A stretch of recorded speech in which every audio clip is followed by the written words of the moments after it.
예, 여러분 안녕하십니까? 오늘은 OC 캠프 오창일의 광고 교실에서 진행하는 광고 크리에이티브 분석 14번째 강의가 되겠습니다. 우리가 그동안에 그 문화에 대한 이야기, 영상의 이해, 그 다음에 그 질적인 분석, 양적인 분석, 분석의 그 두 가지 큰 축이 있다 그랬죠.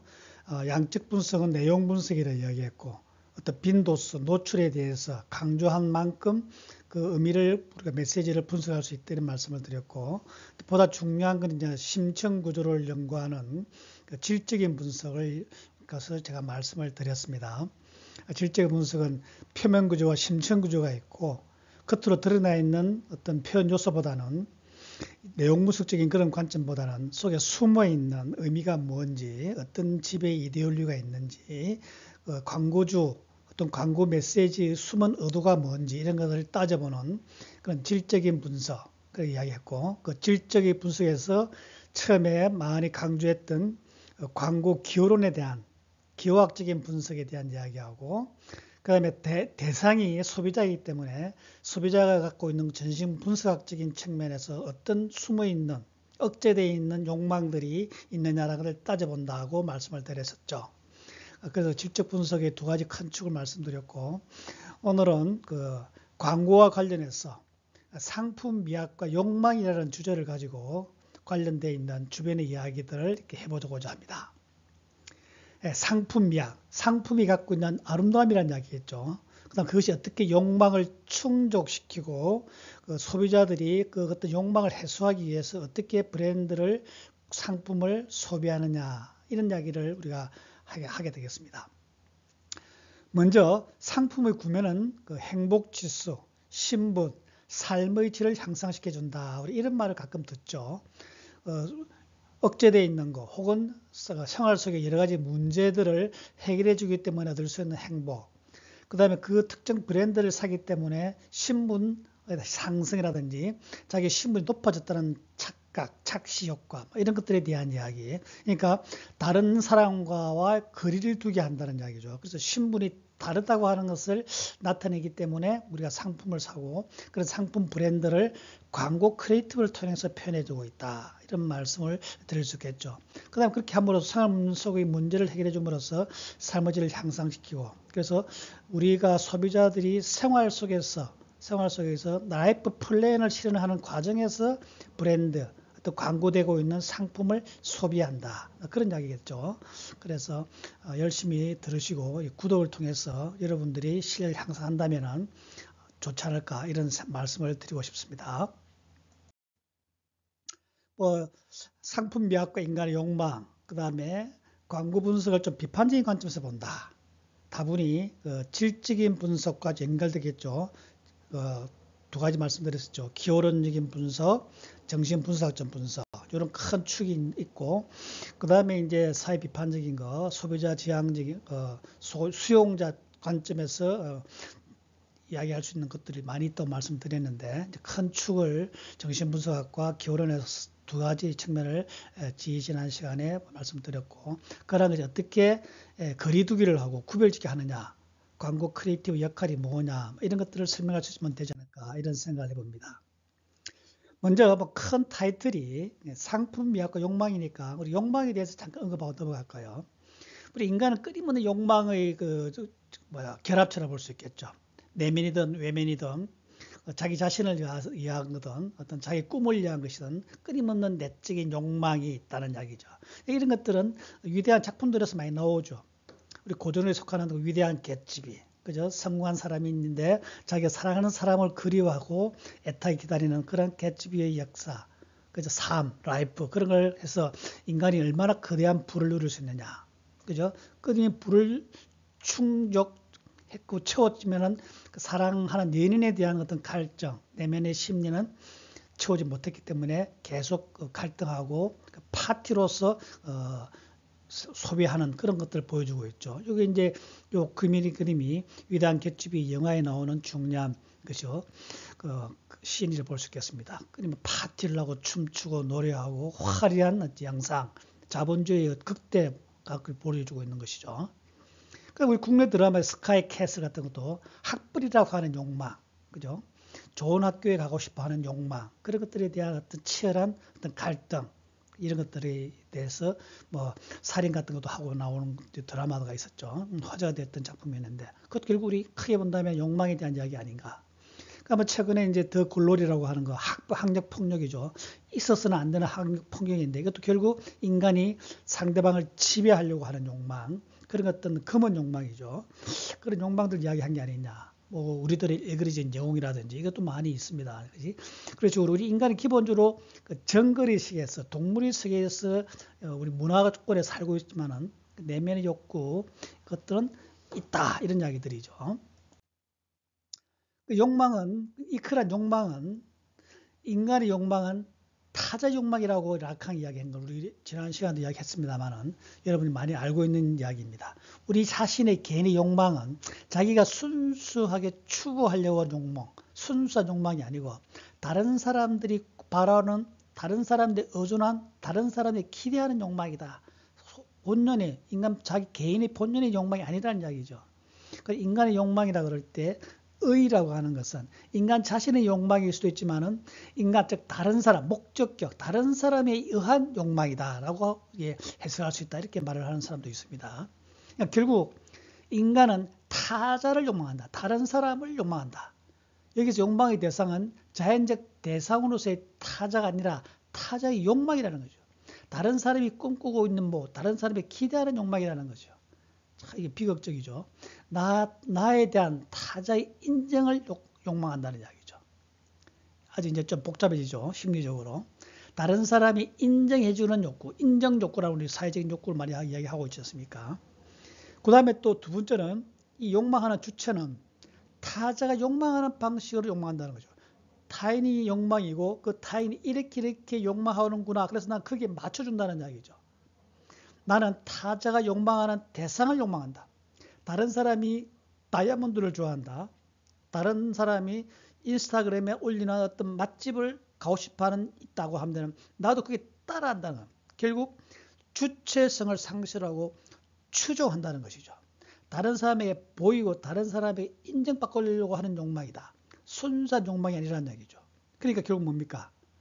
타자가 욕망하는 방식이죠. 인스타에 글이 올리느냐, 어떤 좋은 영화를 보느냐, 좋은 데 여행을 하느냐, 다 다르죠. 자기가 원하지 않지만 따라간다는 거죠. 우리가 카페인 신드롬이라는 말 들었었죠. 굉장히 스트레스 받는 것이죠. 그렇게 남을 따라서 타자의 욕망하는 방식으로 따라했을 경우에 필연적으로 생긴 게 뭐냐면 바로 자기 자신에 대해서 소외된다는 것이죠. 진정한 자아의 정체성을 상실하게 되고 거기서 떨어져서 스스로의 추출성으로 추종하고 만족하고 그 욕망을 실현하는 게 아니고 자기는 소외된 채, 즉 주체가 소외된 채 대상에 따라 움직이게 된다는 것이죠. 그래서 인간은 굉장히, 특히 우리 현대인들은 굉장히 불행 속에 살아간다. 욕망이 갖고 있는 부정적인 측면이 되겠죠. 자, 그런 속에서 광고는 어떻게 하느냐? 광고는 그 상품 정보와 그 상품에 대한 욕망과 그 상품이 갖고 있는 상징적 의미를 전달해주는 사회적인 제도가 됐다는 것이죠. 이런 부정적인 욕망을 광고는 그래서 재현해서 보여준다는 것이죠. 그죠? 그래서 광고는 특히 화려하죠. 광고는 막강한 전파력이 있죠. 흡인력과 편제성, 온 자본주의 세계 모든 곳에 널려져 있는 것이 바로 광고입니다. 우리 중요한 대화거리이죠. 은밀하게 노골적으로 소비자를 호명한다는 부른다는 것이죠. 특정 소비자, 우리가 목표 고객을 이야기하지 않습니까? 목표 고객에게 부른다는 거죠. 목표 고객을. 왜 당신은 이러이러한 브랜드를 사지 않습니까? 왜 이러이러한 크리에이티브에 대해서 동의하지 않습니까? 라고 이야기하는 것이죠. 그러면서 그 상품을 사라고 설득하는 커뮤니케이션이다. 광고는 마케팅으로 소비를 진작하는 사회적 필요 욕망을 조직적으로 확대 재생산한다는 거죠. 치밀하게 짜여져 있죠. 광고는 단계별로 프리론칭 광고, 론칭 광고, 포스트 론칭 광고 다 있죠. 치밀하게 설득 커뮤니케이션이고 의미가 굉장히 스토리텔링하면서 조직적으로, 체계적으로, 의도적으로 치밀하게 계획돼서 집행이 됩니다. 그렇게 함으로써 광고는 자본주의 문화 산업의 하나가 되고 있는 것이죠. 더군다나 광고는 사용가치 그 자체 본질적인 가치, 인간이 갖고 있는 정체성을 실현하는데 본질적인 가치보다 사용가치보다도 교환가치나 상징가치를 중요시하게 한다. 그래서 광고는 차별화시키고 다른 사람과 차별화시킨다. 시키면서 자본 친화적인 상품 미학을 만들고 그 상품에 담겨있는 숨어있는 이데올로기를 긍정하게 만든다. 이것이 우리가 지난번에 우리 기호론과 상품 정신분석학 비평에서 언급드렸습니다. 광고가 갖고 있는 약간의 어떤 그 부정적인 기능, 즉 비판적인 관점에서 봤을 때 그렇다는 이야기죠. 상품 매학은 광고가 의도적으로 만들어내는 기호 체계와 차별화가 의미 생산과 이미지 효과를 만들고 상품과 결합되는 방식이다.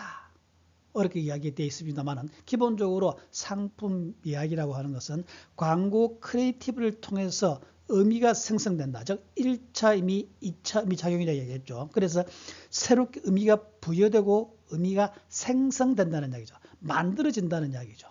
그래서 새롭게 이미지 효과를 만들어낸다.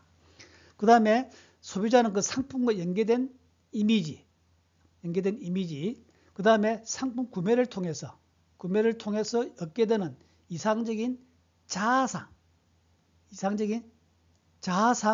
환기,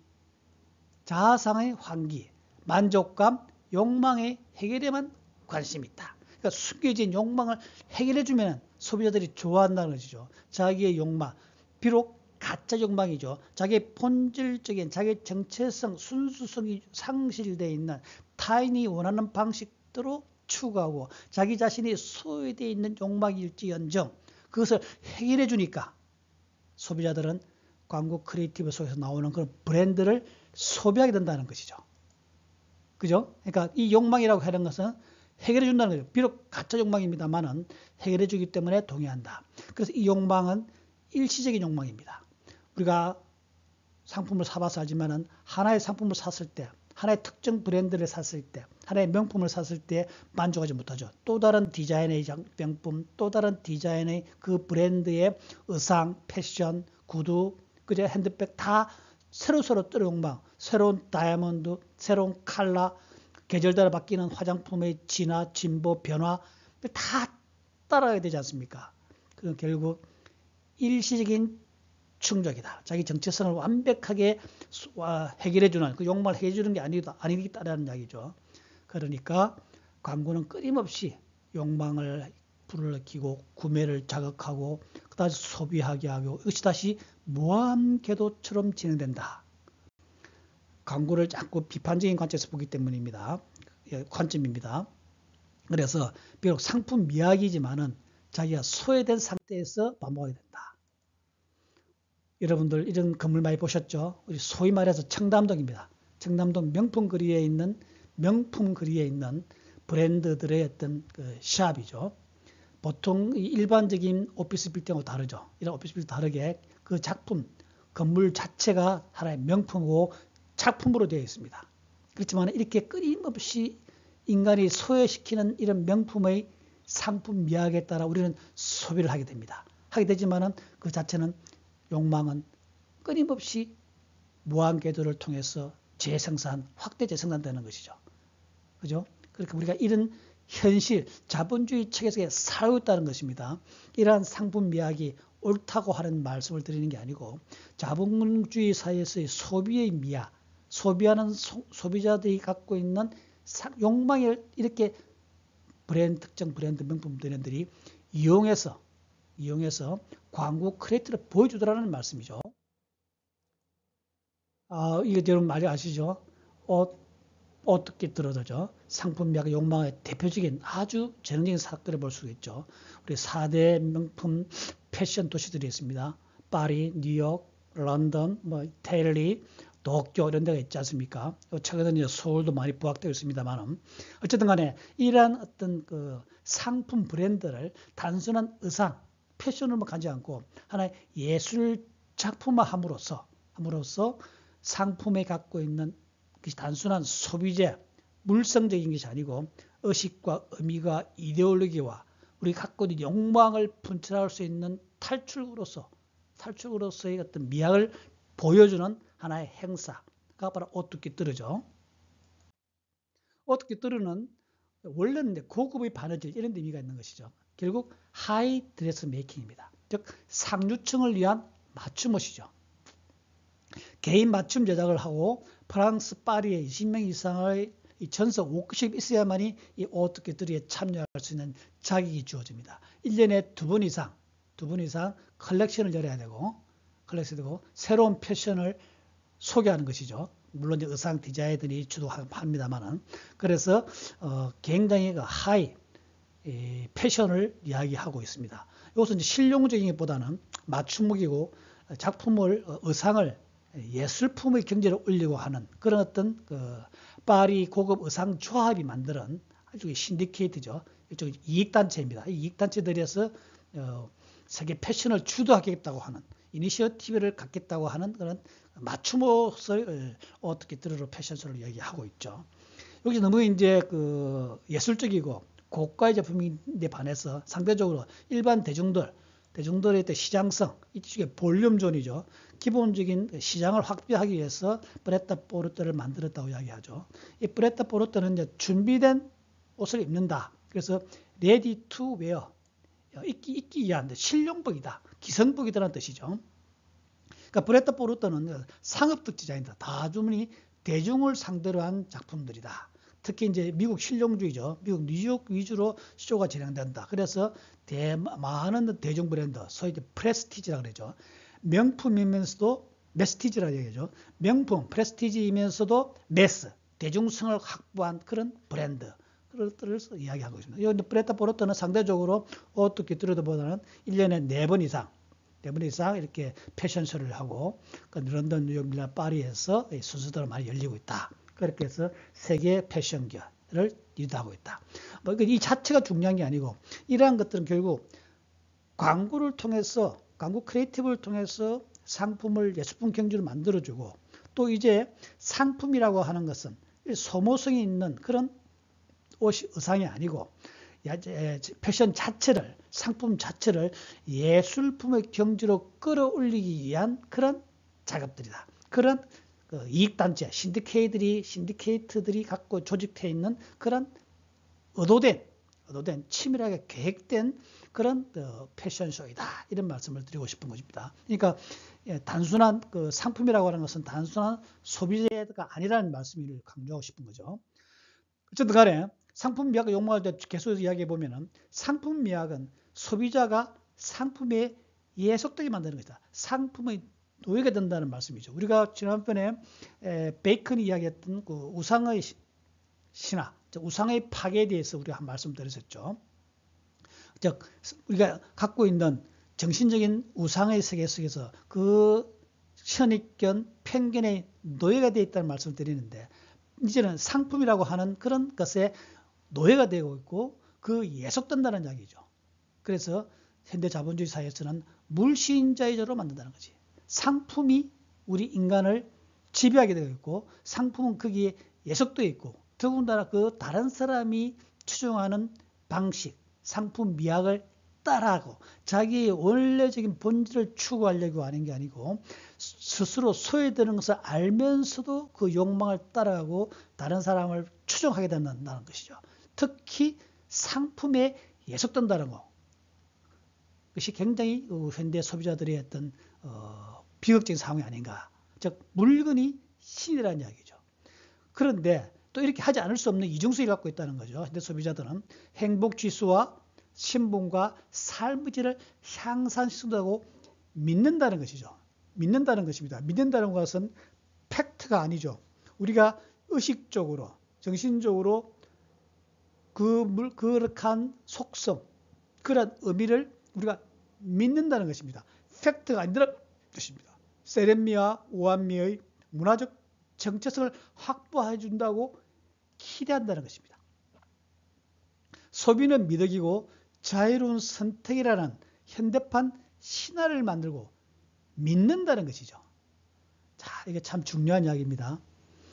실제적인 문제를 해결해 주는 게 아니고 그렇다고 믿는다. 어떤 가상의 종교, 가상의 신앙이라는 이야기죠. 그죠? 확대된다면 상품이 현대 자본주의 시장에서 우리 인간이 갖고 있는 모든 불만, 불안, 또 신분 상승 욕구, 행복에 대한 우리가 인간이 갖고 있는 진정한 행복이 뭐냐라고 할 때 여러 가지 물질적인 풍요가 행복을 보장하지 않죠. 정신적인 만족, 시간적인 여유, 어떤 사색 여러 가지 있습니다만 우리 물건을 소비함으로써 얻을 수 있는 행복, 그런 면에서 물건을 소비함으로써 행복지수가 올라간다 하는 착각, 그죠? 끊임없는 욕망, 반복된다. 그 다음에 상품과 브랜드와 광고에 의해서 이 소비자가 조종되고 있다 라고 하는 그 사실을 사실을 인지하지 못하고 자기 스스로 그런 행복을 얻게 되었다고 하는 것을 스스로 믿는다는 것이죠. 그죠? 일종의 현대 상품이라고 하는 것이 현대의 종교화되어 있고 물신주의로 생기는 하나의 비극적이다. 이렇게 우리가 좀 과장해서 표현하면 그렇게 표현할 수 있겠죠. 어쨌든 간에 광고는 문화 권력이자 제도로서 소비의 권력과 과정에 적극 개입한다. 광고는 자본주의적 상품 이데올로기를 만들고 우리가 교론적 분석에서 이야기했었죠. 그 사이에 지배하는 것. 이번 시대에는 이번 봄에는 핑크가 유행이다. 이번 시대는 짧은 치마가 유행이다. 그죠? 레깅스가 유행이다. 라고 상품이 만드는 조작된 그런 이데올로기, 그런 패션 트렌드를 강조한다는 것이죠. 그런데 소비자는 거기에 매혹되고 마술적인 관계에 체계에 빠져버린다는 것이죠. 광고를 통해 상품을 구매하는 자리가. 그러니까 그 물건 자체가 좋다 나쁘다는 두 번째 문제고 그것이 어떤 브랜드냐, 어떤 디자인이냐, 어떤 다른 사람과 차별성이 있느냐라고 하면서 그것을 신뢰하고 믿게 된다는 거예요. 그럼으로써 광고를 통해서 그 상품을 구매하게 된다는 것이죠. 그러니까 상품 그 자체를 구매하는 게 아니고 이렇게 건강, 미, 성공, 의지라고 하는 기호가치, 사용가치가 광고는 상품의 사용가치를 사게 만드는 게 아니고 사회적인 존경, 미, 아름다운 행복이라고 하는 신분 상승이라고 하는 다른 사람과 차별성이 있다라고 하는 기호가치, 그 다음에 비쌀수록 좋다고 믿는, 비싸서 모두 좋은 게 아니죠. 비싼 것이 좋다고 하는 믿음을 가지고 가짜 신화를 가지고 우리 인간 소비자들은 상품을 구매하게 된다는 것이죠. 그런 메커니즘을 통해서 상품 미학이 생기더라. 이런 말씀을 드리고 싶은 겁니다. 광고는 소비자의 참여를 통해서 지속적으로 구조적으로 진작시키는 사회적인 장치이다. 그죠? 끊임없이 반복됩니다. 모든 매체를 통해서, 그죠? 마케팅 비용을 쏟아부음으로써 커뮤니케이션의 효과를 올리고 인지도를 올리고 하는 치밀한 장치들이다. 광고는 소비 촉진뿐만 아니고 그렇게 하면 자연스럽게 물건을 팔게 되겠죠. 자본주의 체계 유지와 특정한 주체를 만들어낸다. 그래서 끊임없이 변화를 주면서 새로운 명품 브랜드를 소비하게 되고 새로운 명품 브랜드가 탄생하게 되는 것이죠. 거기는 디자인의 차별성을 만들어주고 이러한 차별성이 앞서가는 세대, 앞서가는 의식, 앞서가는 패션 감각을 가진 사람이 이노베이터, 혁신적으로 구매하는 것이다 라고 하면서 새로운 주체를 만들어낸다는 것이죠. 근데 결국 그건 다 치밀하게 광고, 마케팅, 커뮤니케이션에서 믿도록 조작됐다는 것이죠. 예, 상품 비판 이론을 본다면 그렇다는 이야기죠. 광고는 생활자를 소비자를 만들기 위해서, 원래 생활자라고 하는 것은 주체성이 있는 것이죠. 자기의 라이프 플랜을 차곡차곡 시간별로 공간별로 쌓아나가는 사람인데 주체성이 있는 사람이 생활자죠. 그런데 그것은 단순하게 물건을 소비하는 사업으로 전락시킨다는 것이죠. 그죠? 그래서 비판적인 사고와 인지적 이성을 가지고 소비 이데올로기로 물들인다. 끊임없이 소비하라. 소비의 미덕이다. 소비의 사회다. 왜 소비하지 않느냐? 새로운 브랜드가 나왔다. 한번 구매해보세요라고 끊임없이 광고는 호명, 목표 고객을 부르면서 요구한다는 것이죠. 그래서 그러한 욕망을 끄집어내고 자극시킨다는 것이죠. 그 다음에 소비하는 방식과 효과와 조건까지도 지시한다. 우리 광고 보면은 일요일은 오뚜기입니다. 오뚜기라는 식품을, 그죠? 카레를 왜 꼭 일요일만 먹어야 됩니까? 그렇지 않지 않습니까? 비록 이 메시지를 긍정적으로 받아들인다 하더라도 일요일은 오뚜기라고 하면 우리가 머릿속에 세뇌된다는 것이죠. 우리가 믿게 된다는 것이죠. 일요일에는 간식 겸 새로운 별식으로 오뚜기를 먹어라. 즉 소비하는 방식을 광고 크리에이티브가 우리한테 믿도록 만든다는 것이죠. 요만큼입니다. 요만큼. 이거는 환경 변화를 위해서, 그죠? 환경 파괴를 방지하기 위해서 적게 쓰라는 말입니다만은 요만큼 많이 소그램, 3g 이렇게 양까지 지시한다는 것이죠. 엘라스틴 하세요. 샴푸 했을 때 엘라스틴 하세요라고 고유명사입니다. 엘라스틴은 특정 브랜드이죠. 특정 브랜드입니다만은 이것을 일반화, 보통 명사화해서 샴푸의 대명사를 만드는 것이죠.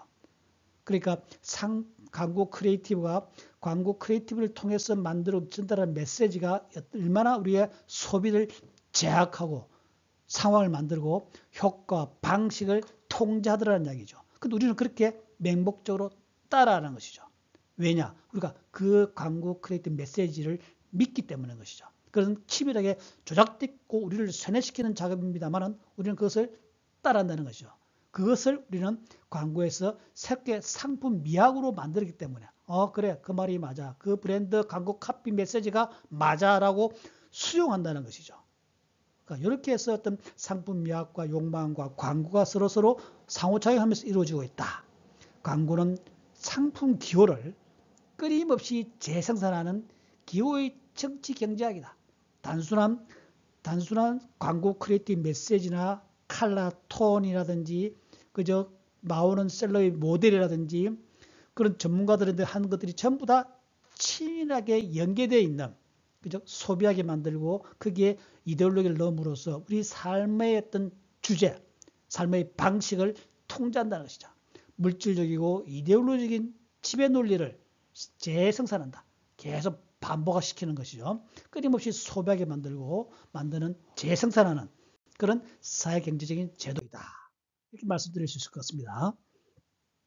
이런 상품명 욕망의 광고는 우리가 광고 크리에이티브 분석할 때 중요한 개념들로 활용할 수 있습니다. 이제 어떻게 어떤 관점으로 광고 크리에이티브 보느냐, 메시지를 분석하느냐 하는 것에 대해서 중요한 단서가 있고 우리한테 직관을 줄 수 있기 때문에 이런 개념들, 광고에 보는 관점에 대해서 여러분들이 이해하면 좋겠다는 의미에서 계속 강조드리는 겁니다. 광고는 독립된 의미책입니다. 그렇죠. 독립 의미책이고 현실의 모순과 갈등을 외면하게 만든다.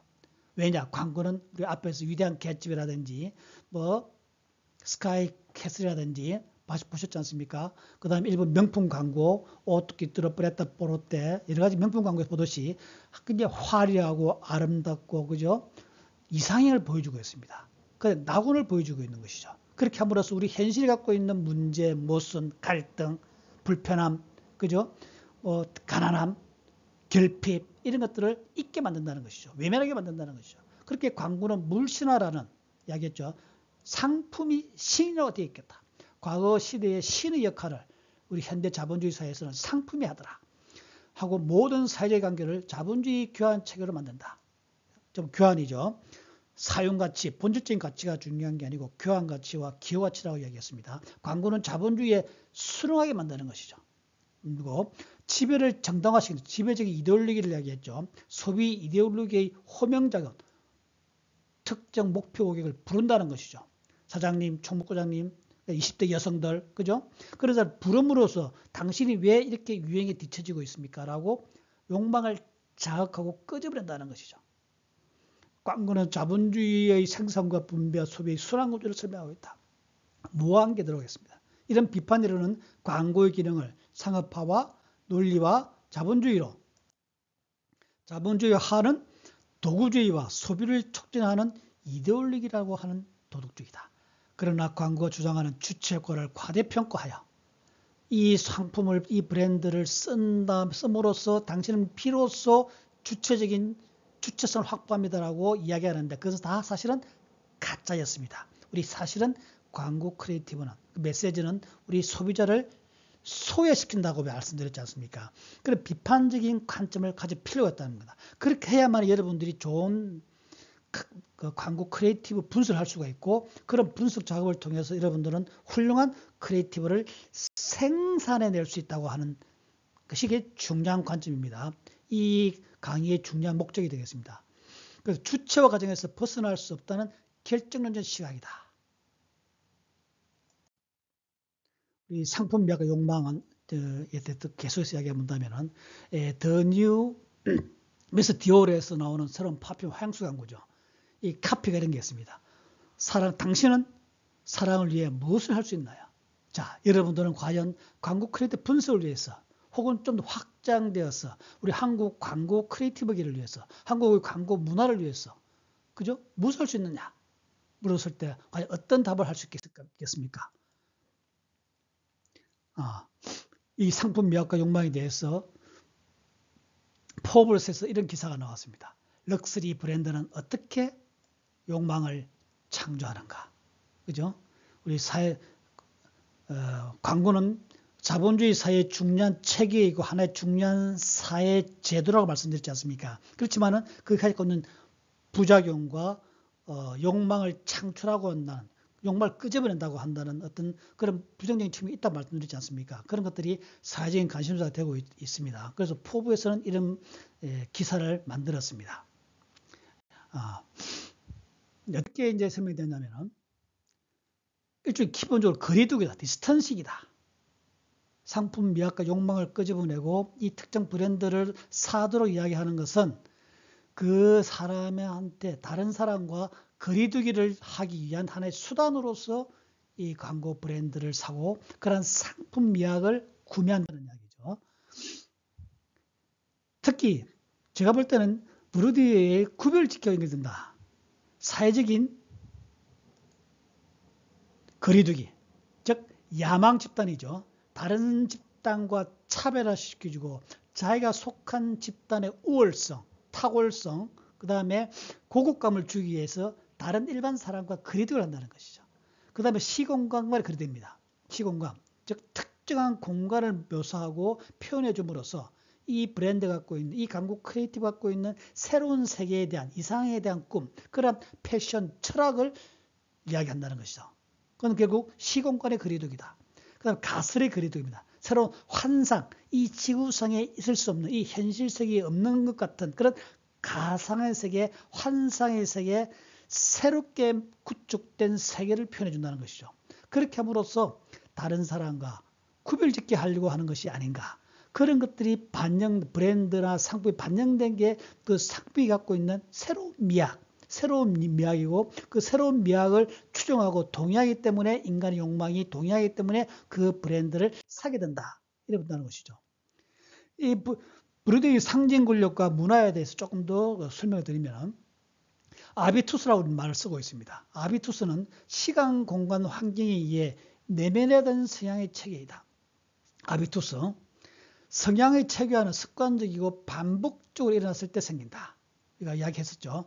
반복 구매를 한다는 것이고 반복도 노출되고 재구매한다는 이야기 했습니다.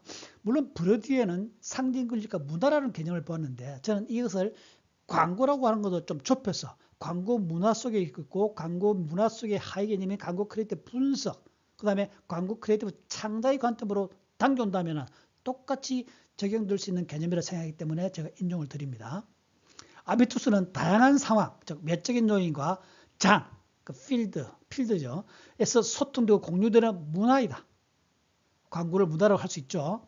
개인적인 일탈을 막는 사회화된 주관성이라고 할 수 있다. 즉 소속감을 주고 코드가 맞다는 말을 하게 만든다.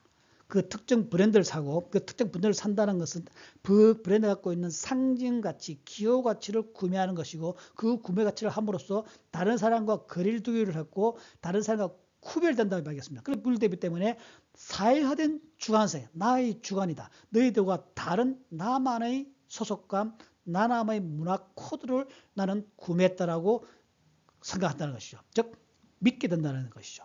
아비투스는 같은 기업끼리 상호작용하면서 재생산되고 구별짓게 된다. 구별짓기 의미 아시겠죠? 특정 사회만의 구조적 질서에 의해서 생기지만 동시에 그런 구조적 질서를 만드는 동력으로 작동하게 된다. 이 말은 무슨 말씀이냐면 그 특정 브랜드, 예를 들어서 명품 브랜드를